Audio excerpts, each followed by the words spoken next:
I'm Kade Hauk. I am 26 years old. I am beyond blessed to be able to play golf again. Looking back at my accident, it was a very scary situation. I didn't know if I was going to be able to walk again.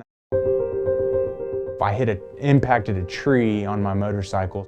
When EMS first arrived to the scene, I was incapacitated, laying face down. It was not a very pleasant sight. I don't really remember the accident, but I did remember waking up in the hospital room somewhere.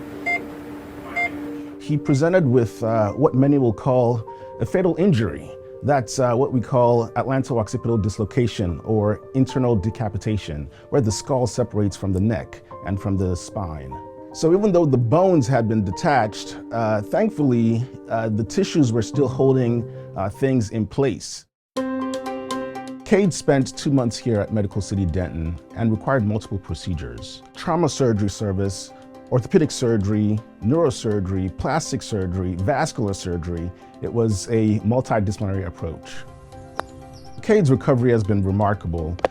You know, this fatal type injury would have ended the life of a patient. It's a testament to the work that everyone has done that this didn't lead to paralysis or death.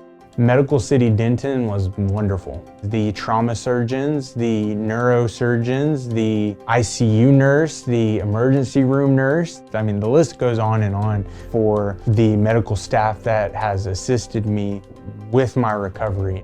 Medical City Denton is the only level 2 trauma center from here to Oklahoma City.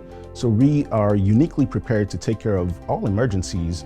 Laying in that hospital bed, I was not sure what the future had for me, but thanks to the medical staff at Medical City Denton, I was able to move forward. I'm very grateful to not be in a hospital bed and be on the golf course again. I'm just very thankful to be a part of this team's journey in the road to recovery.